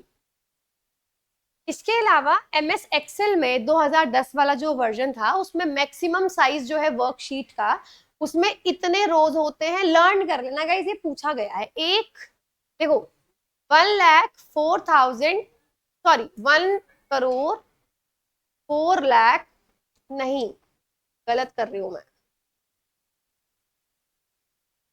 10,48,576 तो होती हैं रोज, ठीक है। 16,384 होते हैं कॉलम्स। ये लर्न करने वाली चीज है। तो एक वर्कशीट में 10,48,576 रोज होती हैं, 16,384 कॉलम्स होते हैं। अगर आपको किसी वर्कशीट को रीनेम करना है, आपको पता है जो इस पेज का एंडिंग होता है ना, सबसे नीचे ये बार लिखा होता है शीट 1, शीट 2, शीट 3। तो शीट 1 का मतलब है उस पूरी वर्कशीट का नाम शीट 1 है। आपको इसको रीनेम करना है तो कई सारे ऑप्शन है। माउस इस पे लेके जाओ, कर्सर राइट क्लिक करो, वहां से रीनेम कर दो। अदरवाइज डबल क्लिक कर दो शीट 1 पे तो भी रीनेम का ऑप्शन खुल जाएगा। तो आप क्या कर सकते हो, मेन तरीका क्या है कि राइट क्लिक करोगे शीट टैब पे और रीनेम पे जाके क्लिक कर लो। अगर एक नई वर्कशीट, आपको यहाँ पे 3 वर्कशीट्स हैं, एक और क्लिक करनी है तो 2 ऑप्शन है।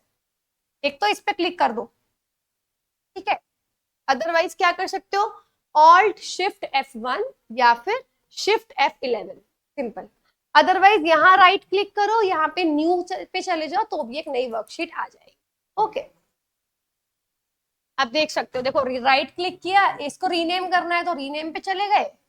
अदरवाइज यहाँ पे आप गए तो आप देखो, अब आपने रीनेम करके, मान लिया कि आपकी शीट 1 थी, आपने इसका नाम रीनेम करना है तो आप राइट क्लिक करके रीनेम पे गए।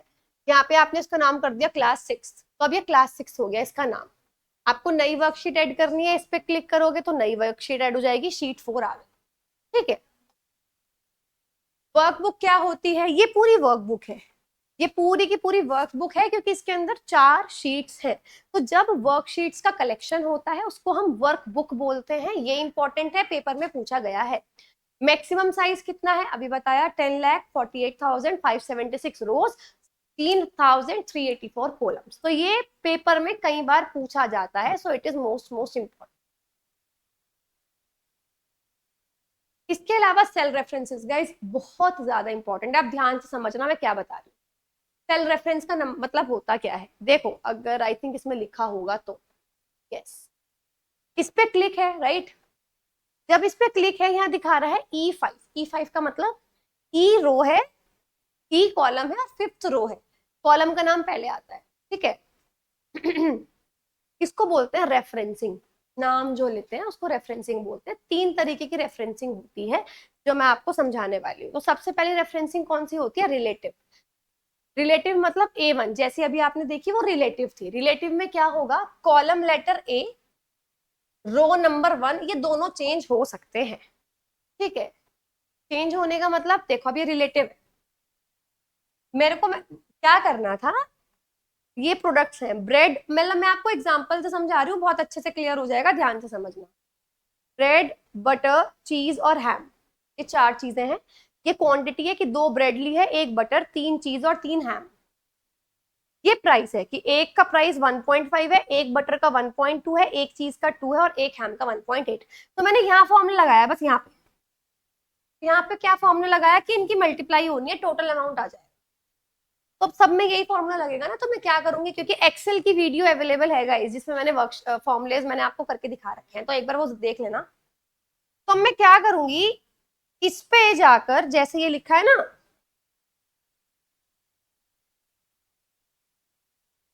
यहाँ 3 लिखा है, ये अमाउंट वाला है,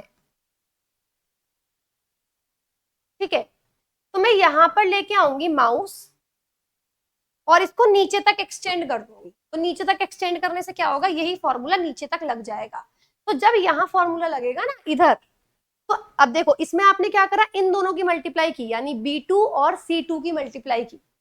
तो लेकिन जब इसमें फॉर्मूला लगेगा तो B3 और C3 की मल्टीप्लाई होगी। तो रिलेटिव रेफरेंस में क्या होता है कि जब आप फॉर्मूले में वैल्यूज जो है वो ऑल्टरनेटिवली अपने आप से चेंज होती रहे।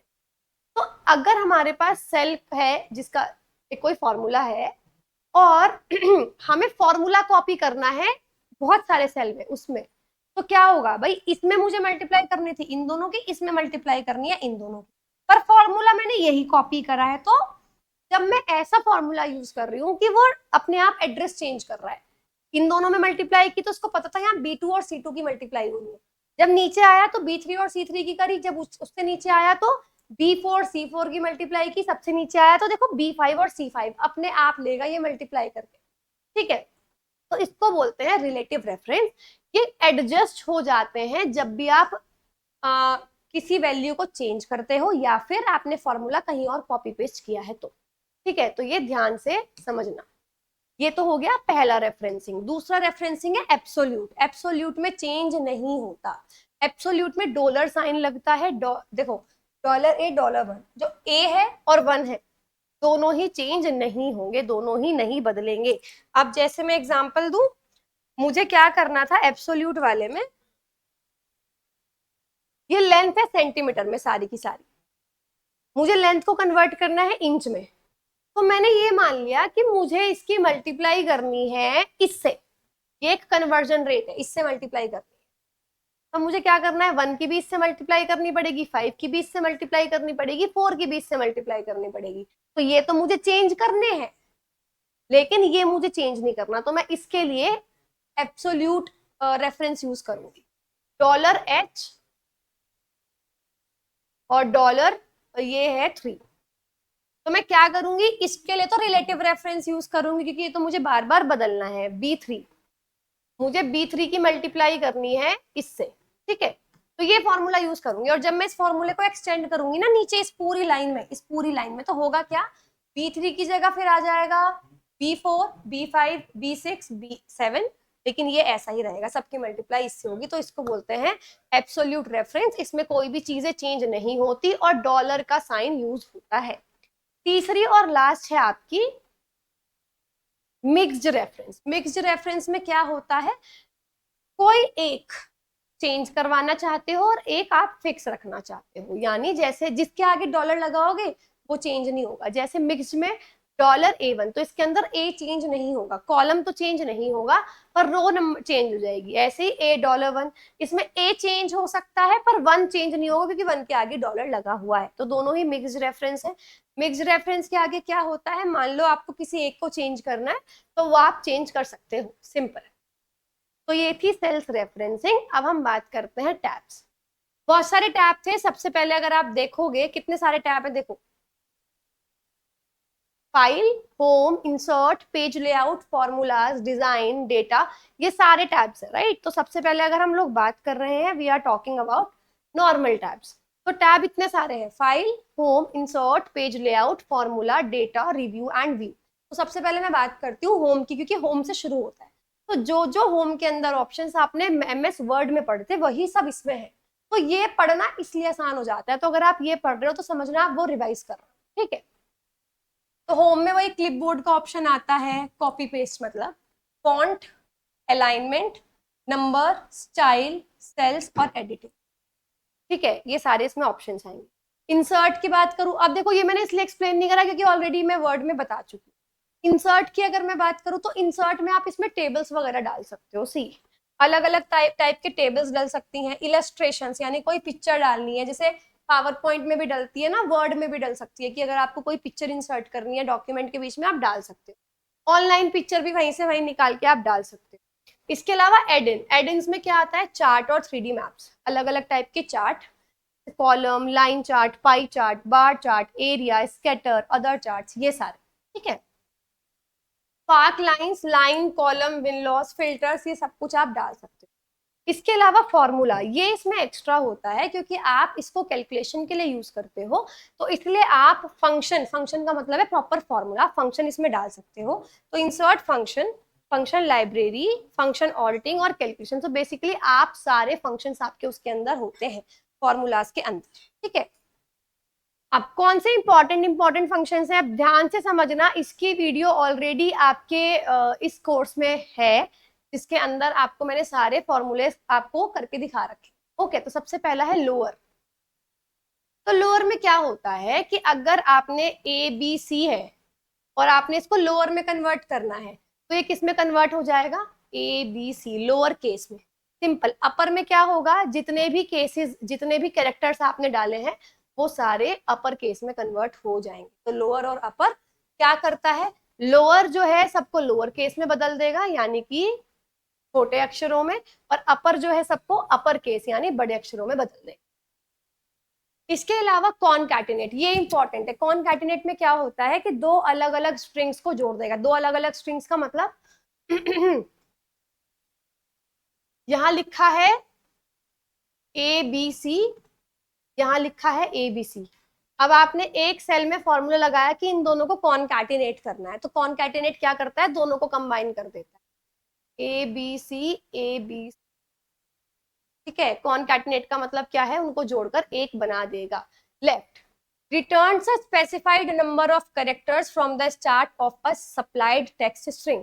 किसी फंक्शन, यह फंक्शन किसी दिए गए टेक्स्ट स्ट्रिंग की शुरुआत से निर्दिष्ट संख्या के अक्षर लौटाता है। यानी अगर आपने लिख दिया लेफ्ट और आपने क्या कर दिया कि इस लेफ्ट के कितने लेटर्स हैं, यानी कितने उसके अंदर लेटर्स आएंगे, लेफ्ट से अगर मैं काउंट करूंगी, आपने लिख दिया ए तक, तो अगर कहीं पे ए आ रहा होगा उसके लेफ्ट में जितने भी लेटर्स होंगे उसकी वैल्यू ही आपको बता देगा। सिंपल। ऐसे ही राइट भी होगा, सिंपल। तो उसके राइट में जो नंबर्स होंगे वो सारी बताएगा कितने नंबर्स हैं उसके राइट में। टाइम, ये बहुत इंपॉर्टेंट है। देखो लोअर और अपर केस पूछा जाता है, कॉनकैटिनेट भी पूछा जाता है और टाइम भी आता है। जब आप टाइम लिखोगे ना इक्वल्स टू टाइम, तो वो आपको टाइम बताएगा आवर, मिनट और सेकंड। फॉर एग्जांपल 12:08 और 56 इस तरीके से टाइम का फॉर्मेट आएगा। नाउ, नाउ में डेट और टाइम दोनों बताएगा। टुडे में आज की डेट बताएगा। सम, ये इंपॉर्टेंट है। जब आप सम का फंक्शन डायल करते हो तो सारे के सारे returns the sum of a supplied list of numbers. मान लो 20, 20, 30। अब आप क्या कर रहे हो, सम, फिर आपको ना इन सबको सिलेक्ट करना पड़ेगा, तो आपका आंसर क्या आएगा, 70। तो जितने भी लिस्ट है उन सबको ऐड करके आपको वैल्यू देगा। मैक्स का मतलब क्या है, आपने लिख दिया मैक्स और उसके बाद आपने एक रेंज सेलेक्ट की जिसमें नंबर्स लिखे हुए हैं। फॉर एग्जाम्पल मान लो रेंज है 20, 25 और 15, तो ये आंसर देगा 25, यानी इन तीनों में मैक्सिमम वैल्यू क्या है, 25। सेम ऐसे ही मिनिमम, ये स्मॉलेस्ट वैल्यू देगा। काउंट इफ, काउंट इफ का मतलब आपके पास बहुत सारे सेल्स हैं, सब पे नंबर लिखे हैं, आपने कहा इन सबको काउंट करो, अगर ये उन सबको काउंट करो अगर ये 10 से बड़े हैं। तो मान लो आपके पास टोटल 5 नंबर थे जिसमें से 2 नंबर 10 से बड़े हैं, बाकी 3 नहीं है, तो ये क्या करेगा, सिर्फ 2 वैल्यू देगा आपको कि ऐसे ऐसे 2 ही जगह है जहाँ पे जो 10 से बड़े हैं। तो काउंट इफ में क्या होता है, अगर आपको ये काउंट करना हो ऐसे कितने सेल्स हैं जिनमें वैल्यू इससे बड़ी है, तो आप काउंट इफ का यूज करो। तो returns the number of cells, कि ऐसे कितने सेल्स हैं जो भी क्राइटेरिया आपने रखा है उसको फुलफिल करते हैं। एंड में क्या है, ये बहुत सारी कंडीशन दे दी आपने, तो एंड में क्या होता है, वैसे ना ये फिजिक्स का कह लो या अभी लॉजिक गेट्स पढ़ोगे तो ये उसका है, हालांकि एक्सेल में यूज कर सकते हो बट कोई यूज नहीं करता, ठीक है। तो एंड क्या करेगा, एंड का वो होता है कि आपके 4 कंडीशन दी, तो अगर आप एंड का फंक्शन यूज कर रहे हो ना, ये सिर्फ ट्रू और फॉल्स ये आंसर दे सकता है। तो ये ट्रू आंसर तभी देगा अगर चारों की चारों फुलफिल हो रही है। अगर 3 फुलफिल हो रही है और 1 फुलफिल नहीं हो रही तो ये आंसर देगा फॉल्स। लेकिन अगर मैं और की बात कर रही हूँ, और में आपने क्या कह दिया, ये या ये, तो अगर कोई एक भी कंडीशन फुलफिल हो रही होगी ना जो आपने दे रखी होगी, तो ये ट्रू आंसर देगा। सिंपल। नॉट, नॉट का मतलब होता है ऑपोजिट, यानी जो आपने सप्लाई की है वैल्यू उसके अपोजिट आंसर देगा। यानी अगर आपकी स्टेटमेंट जो आपने कंडीशन दे रखी है वो फुलफिल हो रही है तो आंसर देगा फॉल्स, अगर आपके ने जो कंडीशन दी है वो फुलफिल नहीं हो रही तो आंसर देगा ट्रू।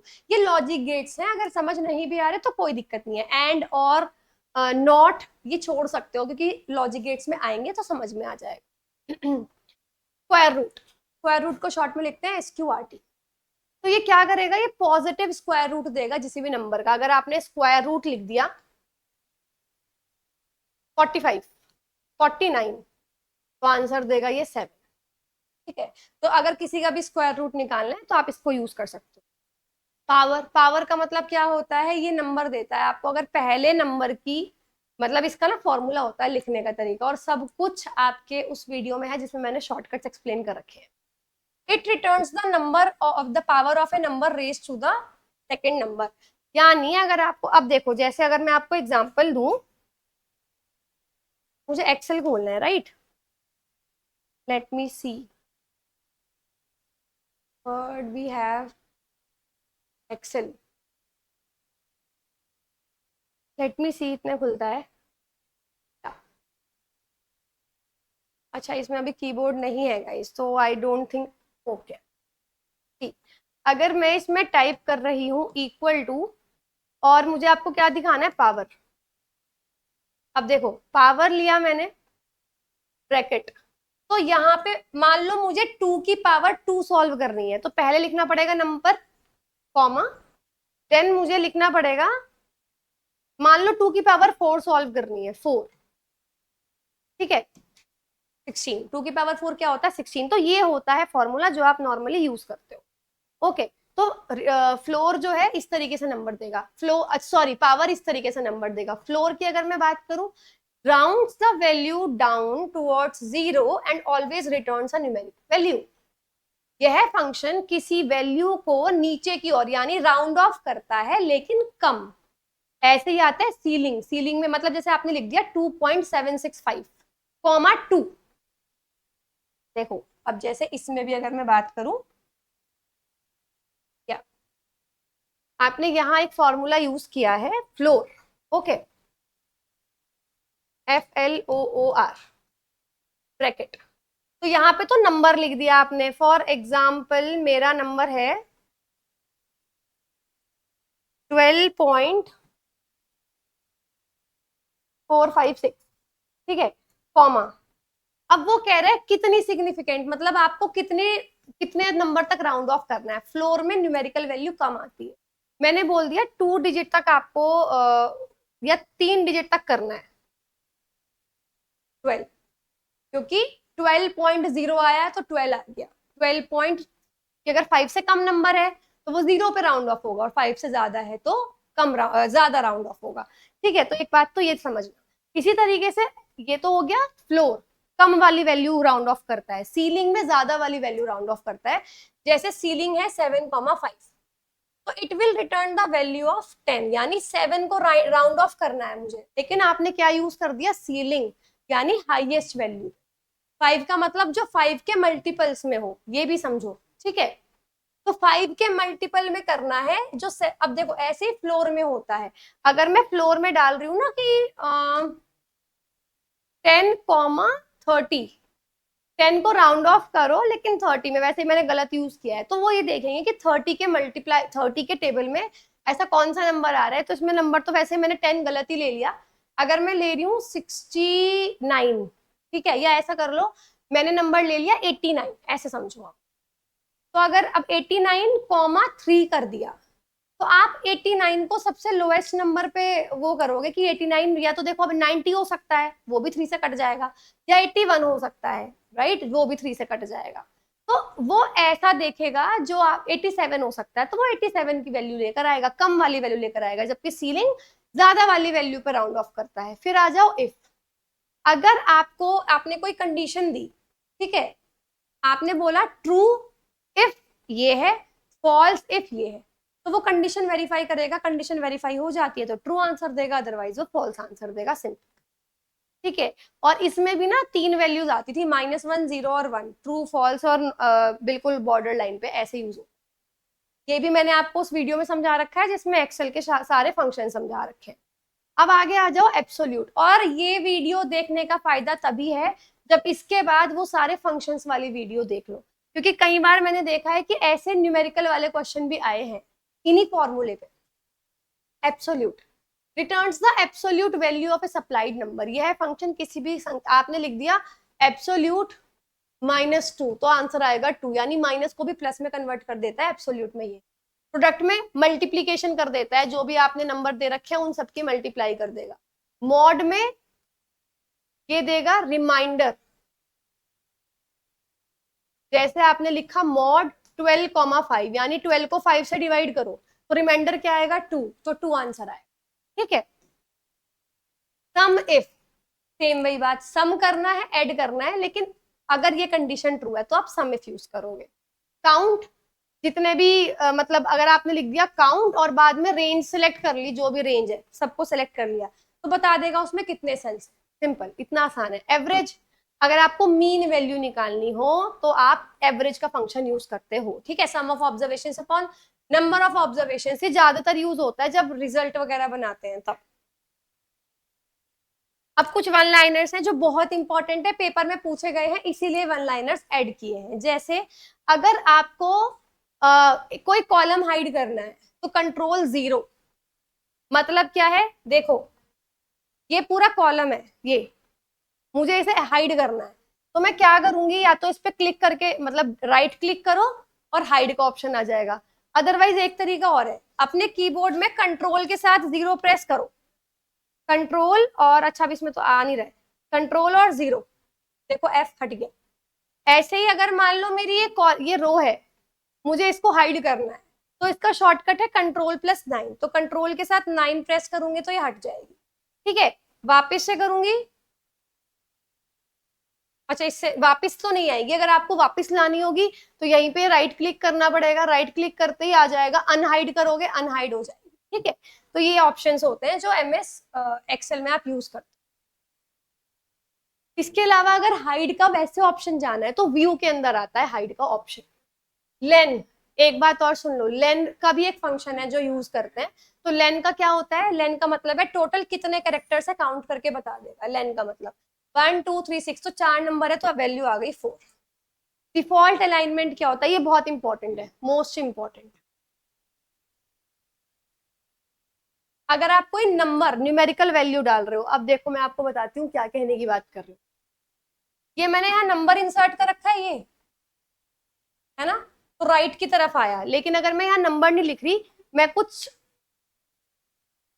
ठीक है, तो देखो ये किस तरफ डल रहे हैं, ये लेफ्ट की तरफ। तो जब आप अल्फाबेट डालते हो राइट अलाइनमेंट होता है, ये रहा, सॉरी लेफ्ट अलाइनमेंट होता है, नंबर का हमेशा राइट अलाइनमेंट होता है, ध्यान रखें। ठीक है। चलो, इसके अलावा तो ये पूछा जाता है कई बार, रिबन को कोलैप्स करना है। रिबन का मतलब क्या है, ये रिबन है, मुझे कोलैप्स करना है, तो इसका शॉर्टकट क्या है, इसका शॉर्टकट है आपका कंट्रोल+F1। देखो मैं करके भी दिखा देती हूँ। अब आपको करना क्या है, आपको ये रिबन कोलैप्स करना है, कुछ करने की जरूरत नहीं है। आप जाओगे अच्छा इसमें F1 नहीं है गाइस, कंट्रोल F1 का ऑप्शन नहीं है, अदरवाइज आई थिंक आ भी जाता, आ गया शायद। F1 का अभी भी नहीं है, नहीं है, ओ हाँ है, कर सकते हैं, नहीं हाँ ठीक, कीबोर्ड की वजह से तो देखो प्रॉब्लम हो रही है, लेकिन अगर आप कंट्रोल के साथ F1 प्रेस करोगे ये रिबन हाइड हो जाएगा पूरा का पूरा। ठीक है। अब आपकी बात करते हैं हम अगले वाले की, और ये वैसे मैंने आपको दिखा भी रखा है उस वीडियो में जिसकी मैं बात कर रही हूँ। अब हम बात करते हैं ऑल्ट एंटर, ये बहुत बढ़िया है। अब आप देखो एक चीज आप समझो, आपने ना यहाँ कुछ भी टाइप किया, ठीक है, आप एंटर प्रेस करोगे ना नीचे आ जाएगा, लेकिन मेरे को क्या करना है, इसी सेल में अगली लाइन में जाना है, तो मैं क्या करूंगी, ऑल्ट के साथ एंटर प्रेस करूंगी, तो अब देखो इसी सेल में वो टाइप हुआ अगली लाइन में। तो ये है फर्क, अगर एंटर प्रेस करोगे वो अगले सेल में चला जाएगा, और ऑल्ट एंटर प्रेस करोगे तो एक ही सेल में अगले उसमें आ जाएगा। आप देख सकते हो, अगर नहीं दिख रहा है देखो, ये देखो अब आपको दिखाई दे रहा होगा, राइट। चलिए अब हम बात करते हैं, ऑल्ट एंटर हो गया, ये आता है, पूछा जाता है एग्जाम में, ये भी अच्छा क्वेश्चन। सम फॉर्मूला मैं आपको बता चुकी हूँ सेशन में, कंट्रोल आर रीनेम के लिए यूज करते हो, लेकिन अगर टेबल को रीनेम करना, ठीक है। मैक्सिमम कैरेक्टर्स कितने टाइप कर सकते हो एक सेल में, एक सेल में मैं टाइप कर रही हूँ, कितना आगे तक जा सकते हो। तो 32,767 कैरेक्टर्स लिख सकते हो।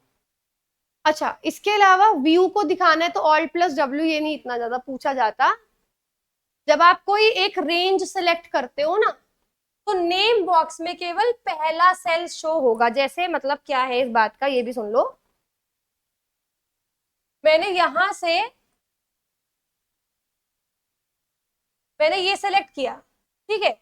यहाँ से E2 दिखाई दे रहा है, E और 2 यानी सिर्फ पहला सेल दिखाई दे रहा है, जबकि मैंने कहां से कहां तक सेलेक्ट किया, E2 से लेकर मैंने I17 तक सेलेक्ट कर रखा है, लेकिन यहाँ क्या दिखा रहा है, केवल E2, तो सिर्फ पहला सेल दिखाएगा हमेशा, जब भी वो दिखाएगा। इसके अलावा मैक्सिमम जूम परसेंटेज कितनी हो सकती है, 400% हो सकती है, ये ध्यान रखेंगे। जो टेबल क्रिएट करते हैं उसमें हम फिल्टर भी लगा सकते हैं। फिल्टर का मतलब, मान लो मैंने ना बच्चों के नाम लिखे तो ऊपर फिल्टर लगा दिया, उसमें कई सारे टाइप आता है कि आपको अल्फाबेटिक इनको अरेंज करना है, आपको टाइम के हिसाब से कि कौन से टाइम पे कौन सी डाली, डेट के हिसाब से, तो इस तरीके से फिल्टर लगा सकते हो। F2 ये इंपॉर्टेंट है, पूछा जाता है, मोस्ट इंपॉर्टेंट। अब F2 का मैं डायरेक्टली समझा रही हूँ, देखो अब ध्यान से समझना। ये है, इस पे जाऊंगी, अब मुझे इसको वापस से मतलब जो मैंने लिखा है इसमें गलत लिखा है, मुझे इसको एडिट करना है, तो दो तरीके हैं, या तो यहाँ जाओ फॉर्मूले पे और तब आप इसको एडिट करो, अदरवाइज अगर आप इस पे क्लिक करोगे ना और अब आप यहाँ टाइप कर रहे हो, तो देखो बिल्कुल गायब हो गया पहले वाला, वो हट गया, नया ही टाइप होगा। अब लेकिन मुझे क्या करना है, मुझे तो इसी को एडिट करना है। तो इसको एडिट कैसे कर सकते हैं, बहुत आराम से। आप कुछ नहीं करो, आप इस पे जाओ और F2 क्लिक कर दो, F2 क्लिक करते ही आप इसी के आगे कुछ भी एडिट कर सकते हो, ठीक है। तो F2 का ऑप्शन का किस लिए यूज होता है, F2 एडिट करने के लिए। एक सेल के अंदर का कंटेंट अगर कुछ चेंज करना है बिना डिलीट करे, तो F2 आप यूज करते हो। अब अगर एब्सोल्यूट एड्रेस यूज कर रहे हो तो डॉलर का साइन यूज करते हो, ये आपको पता है। अगर एक नई वर्कशीट ऐड करनी है, शिफ्ट F11, ये भी पता है। अदरवाइज शिफ्ट ऑल्ट और साथ में F1, ये भी एक शॉर्ट, ठीक है। ये सारा तो वो है जो आप यूज कर चुके हो। सेव करने के लिए शिफ्ट F12 यूज करते हो, ऑटो सम मैच ये सब आ चुका है। फ्लोर, देखो फ्लोर का ऑप्शन, 27 के आसपास का नंबर जो 6 से डिवाइड हो जाए, ठीक है। तो 28 भी है, बट मैंने फ्लोर यूज किया है, फ्लोर का मतलब छोटा नंबर, तो 24 आ गया। ऐसे सीलिंग यहाँ पे यूज कर लिया। शिफ्ट और स्पेस बार अगर एक साथ प्रेस करते हो, पूरी की पूरी रो सेलेक्ट हो जाती है। इसके अलावा पूरी वर्कशीट को सिलेक्ट करना है तो कंट्रोल A। अपर फंक्शन आपको बता दिया, अपर केस के लिए यूज करते हैं। इसके अलावा ये तो जस्ट रीड कर लेना। इनमें से ये भी बता चुकी हूँ, 10,48,576 रोज है और 16,384 कॉलम से, कई बार आ चुका है। ये है आपके MS Excel 2010 में। 2003 वाला जो मॉडल था, जो वर्जन था, उसमें तो बहुत कम कम थी, बट ये नहीं पूछता। एग्जैक्ट भी एक फंक्शन होता है जो ये चेक करता है कि दो अलग अलग सेल में एग्जैक्ट वैल्यू है कि नहीं। मैक्सिमम जूम परसेंटेज कितनी, मिनिमम जूम परसेंटेज कितनी है 10, मैक्सिमम कितनी थी 400। चलो इनमें से कॉनकैटिनेट भी बता चुकी हूँ, यही करना और तो इतना कुछ नहीं करना, ठीक है। अब ये सारे जितने भी है ना, ये एक बार, अच्छा चलो ये भी मैं फंक्शंस वाले सारे बताती हूँ। राउंड फंक्शन किस लिए यूज करते हैं, राउंड ऑफ करने के लिए। जैसे ये पूरा नंबर था, 4 डिजिट यानी 4 प्लेसेस, डेसिमल के 4 प्लेसेस तक मुझे राउंड ऑफ करना है, तो सिर्फ 4 प्लेसेस तक राउंड ऑफ होगा। क्योंकि ये 2 है, 5 से छोटा है, तो वो 9 का 9 रहा। अगर यहाँ 5 या 5 से ज्यादा नंबर होता तो ये 2370 हो जाता, ठीक है। 69 का 70 हो जाता। इवन फंक्शन के लिए नियरेस्ट इवन डिजिट, जैसे इवन 11, 11 के पास सबसे नियरेस्ट डिजिट कितनी है, 12। ऐसे इवन -9 तो -10, बड़ी वैल्यू देता है। ऑड के लिए नियरेस्ट ऑड नंबर देगा। अगर आपको टोटल सेल्स निकालने हैं तो आप कैसे निकालोगे, रोज इनटू कॉलम्स। मतलब अगर मैं ये बोल रही हूँ ना कि A या E5, तो कितनी रोज है, ये कितने कॉलम्स है, ई का नंबर होता है 5, रो कितनी है 5 यानी 25। सिंपल। अब देखो जैसे ये है, ये तो था अगर यहां तक की बात करी कि मैंने इस सेल तक सब कुछ सेलेक्ट कर रखा है। अब जैसे मैंने ये रेंज सेलेक्ट कर रखी है A4 से C10, तो कॉलम्स कितने हो गए C माइनस ए, तो C माइनस ए, या ऐसे कर लो ABC 3 हो गए तो कॉलम्स, और रोज कितनी हो गई 10 माइनस 4, और 1 ऐड करते हैं, तो आपने मैथ्स में भी कर रखा है ना कि अगर आप ये देखते हो 25 से 76 तक कितने नंबर है, तो 76 माइनस 25 प्लस 1, तो रोज कैसे कैलकुलेट करोगे 10 माइनस 4 प्लस 1, इतनी तो हो गई रोज, और कॉलम कैसे ऐड करोगे ABC 3 हो गए कॉलम, तो इनकी मल्टीप्लाई करोगे 21 आंसर। इसके अलावा फॉन्ट साइज का क्या लिमिट होता है, ये बिल्कुल वर्ड की तरह के तरीके का है, मिनिमम 8 कर सकते हो, मैक्सिमम 72 जो ऑटोमेटिक होता है, ठीक है। मैनुअल 1 से 409 तक, ओके। ये अच्छा चीज है, अल्फाबेट हमेशा किस साइड जाएगा, लेफ्ट साइड, और न्यूमेरिकल वैल्यू कहाँ जाएगी, हमेशा right side, it is important. Minimum worksheets कितनी होती हैं जो डिफॉल्ट आती हैं 3, मैक्सिमम वर्कशीट्स 255 तक आप एक ही एक्सेल में ऐड कर सकते हो, ओके। डिफॉल्ट साइज, वैसे तो पावर पॉइंट वर्ड और सब में कैलिब्री फॉन्ट होता है, 11 नंबर होता है फॉन्ट, ठीक है, डिफॉल्ट जो होता है। इसके अलावा ये सारी चीजें हैं जो रिपीटेड हैं, तो ध्यान से समझ लेना। जैसे देखो न्यूमेरिकल वैल्यू का अलाइनमेंट, ये बिल्कुल रिपीटेड है। इसके अलावा ए फीचर क्या करता है, चेंज कर देता है केस को। ए फीचर क्या है, होम पे जाके ना यहाँ पे फीचर आता है ए, ये अपर केस, ये लोअर केस, ये तो साइज के लिए है। इसके अलावा एक और आता है ए फीचर, रुक जाओ। जैसे इसमें अगर आपको कुछ भी टाइप करना है और आप ये प्रेस कर दोगे नीचे चला जाएगा, ये है डायरेक्शन के लिए, ठीक है। इसके अलावा अगर आप देखोगे, देखो आ जाओ, ये इंपॉर्टेंट है। वैसे तो ये सारी चीजें ना आपके वन लाइनर्स में कवर हो गई, दोबारा रिपीटेड है। जेपीईजी का फुल फॉर्म क्या है, joint photographic experts group. It is very important guys, अच्छे से कर लेना क्योंकि ये ना कई बार पेपर में पूछी गई है। AVG, audio video इंटरली। इसके अलावा साउंड इफेक्ट, पावर पॉइंट में तो आप साउंड इफेक्ट भी डाल सकते हो, ओके। डॉक्स किसका है, वर्ड डॉक्यूमेंट का, ये आपको पता है। HTML की full form hyper text markup language. BMP bitmap file, जो आपके ये GIF आजकल आप भेजते हो ना, ये सब बिटमैप फाइल्स होती हैं, ठीक है। इसके अलावा PNG पोर्टेबल नेटवर्क ग्राफिक। इसके अलावा अच्छा, गटर मार्जिन पे पेपर क्वेश्चन पूछा गया है, सो होता क्या है ये समझो। जब आप स्पाइरल बाइंडिंग वगैरह कराते हो ना, तो एक एक्स्ट्रा मार्जिन छोड़ा जाता है पेज के लेफ्ट साइड पे, ताकि जो पेपर बाइंडिंग में जाएगा, वेस्ट होगा उसमें, मतलब उससे अलग हटके, तो उस एक्स्ट्रा मार्जिन को बोलते हैं गटर मार्जिन, कि बाइंडिंग की प्रोसेस में जो पेपर जाएगा बाइंडिंग के अंदर। ये सारे एक्सेल के शॉर्टकट्स हैं, ये वाले इतने इंपॉर्टेंट नहीं है। F2 इंपॉर्टेंट है, क्योंकि जैसे आपको मैंने बताया था F2 एडिट करने के लिए काम आता है, इसलिए बहुत इंपॉर्टेंट है। इसके अलावा इसके ये सारे बस एक बार रीड कर लेना, क्योंकि F वाले फंक्शंस इसमें इतने ज्यादा पूछे नहीं जाते हैं। Alt F4 है, ये तो सब में कॉमन है, ठीक है। तो Alt F4 अगर आएगा वो क्लोज कर देगा, ये रहा। Alt F4 सब में आता है, Alt F4 आपने वर्ड में भी पढ़ा था, तो बिल्कुल सेम फंक्शन है Alt F4 का। तो ये सिर्फ रीड कर लेना, ये इतने इंपॉर्टेंट, अच्छा ये इतने इंपॉर्टेंट नहीं है, ठीक है। जो कंट्रोल के साथ है, कंट्रोल A सिलेक्ट ऑल हो जाता है, कंट्रोल B बोल्ड हो जाएगा, कंट्रोल C कॉपी, मतलब ये सेम है। Control F find. इसके अलावा कंट्रोल जैसे F फाइंड होता है, कंट्रोल G गो टू, ये ना फाइंड वाला जो डायलॉग बॉक्स होता है, उसमें 3 ऑप्शंस होते हैं। फाइंड अगर किसी वर्ड को फाइंड करना हो, गो टू किसी पेज नंबर या किसी टेक्स्ट पे जाना हो, और रिप्लेस। रिप्लेस में क्या होता है, आपके पास एक वर्ड है, उसको बजाय आपको दूसरा ऐड करना है, तो आप रिप्लेस पे जाते हो। कंट्रोल I इटैलिक्स करने के लिए, तो ये सारे सेम है। Control O open, control N new workbook. तो ये सारे एक बार पढ़ लेना, क्योंकि रिपीटेड है, बिल्कुल डिटो सेम। अब हम बात करते हैं MS पावर पॉइंट की, ठीक है। ये तो बस पढ़ने हैं, ये इतना ज्यादा कुछ है नहीं इसके अंदर, और इतने पूछते भी नहीं है। तो ये जिसमें 3-3 है ना, ये 3-3 वाले तो करने की भी नीड नहीं है, बट होते हैं तो मैंने डाल दिए हैं इसके अंदर। चलो, पावर पॉइंट होता है आपका प्रेजेंटेशन के लिए, अगर आपको किसी को प्रेजेंटेशन देनी है तो ये एक प्रेजेंटेशन सॉफ्टवेयर है, एक ग्राफिकल अप्रोच होता है जिसमें विजुअलाइज चीजों को दिखा सकते हो, कलरफुल चीजों को दिखा सकते हो। इसकी फाइल एक्सटेंशंस होती हैं डॉट पीपीटी और डॉट पीपीटीएक्स। इसके अलावा देखो इसका पूरा जो लेआउट होता है कुछ इस तरीके का होता है। इसके अलावा इसके टैब्स भी बिल्कुल सेम है, तो जो टैब अलग होगा मैं बस वो समझाने वाली हूँ। फाइल बिल्कुल सेम आता है, होम में वही क्लिपबोर्ड, बस इसमें स्लाइड्स का ऑप्शन एक्स्ट्रा जुड़ जाता है, क्योंकि स्लाइड्स पे ना आप अलग अलग चीजें देख सकते हो। तो चलो पावर पॉइंट ही ओपन करते हैं।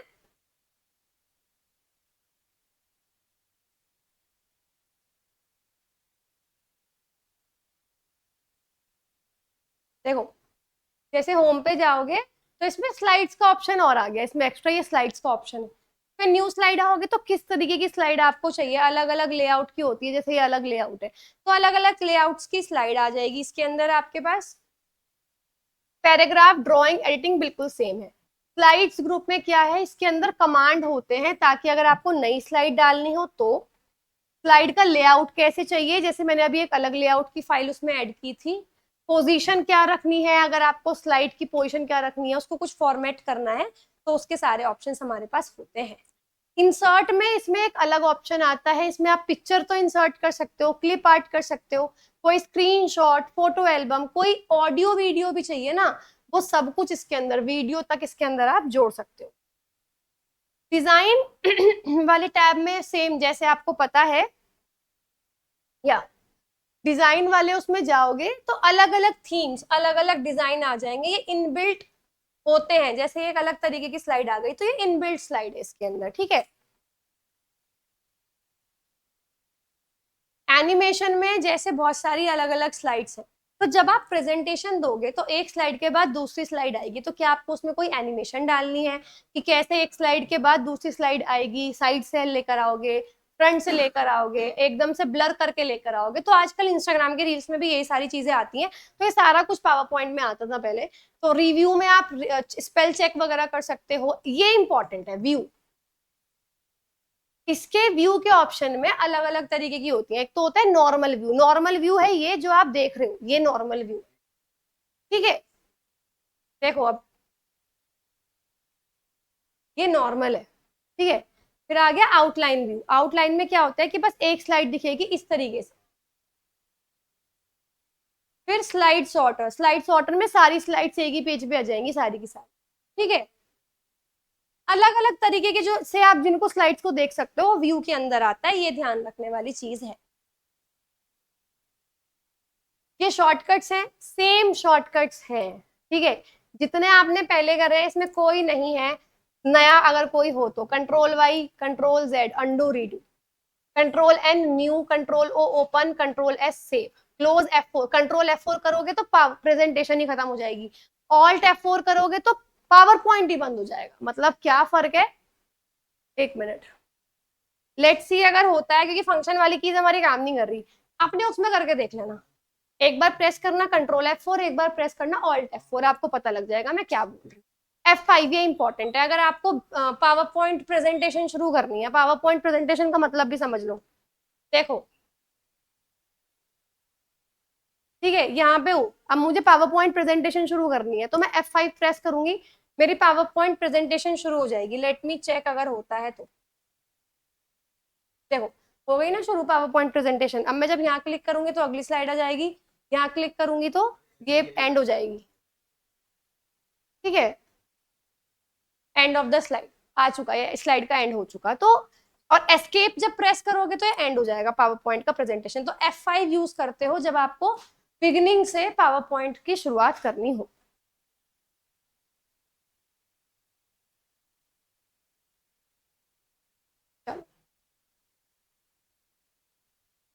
MS एक्सेस भी होता है। अब MS एक्सेस क्या है, ये हम लोगों में यूज नहीं होता। जब आपको बिल्स वगैरह बनाने होते हैं, सब लोगों को एक बिल में अटैच करना है, डेटाबेस है आपके पास बहुत सारा, तो आप MS एक्सेस यूज करते हो। इसका फुल फॉर्म भी डेटाबेस, ये डेटाबेस मैनेजमेंट सिस्टम है, इसका एक्सटेंशन डॉट MDB और .ACCDB आप ये दोनों यूज करते हो। इसमें रॉ डेटा, जो भी डेटा आपको ऐड करना है वो सब कुछ आप डाल सकते हो। और जैसे टेबल और रिलेशन, मतलब अगर आपको कोई टेबल में वैल्यू डल रही है डेटा से, तो वो कैसे रिलेट हो रहा है, अगर आप कोई टेबल में वैल्यू चेंज करोगे तो फाइनली आंसर भी चेंज हो जाएगा, अगर आप कोई डेटा में चेंज करोगे तो टेबल में भी वैल्यू ऑटोमेटिकली चेंज हो जाएगी। तो ये सब कुछ आप इसके अंदर कर सकते हो। So this is MS Access. इसके बारे में इतना और कुछ नहीं पूछा जाता।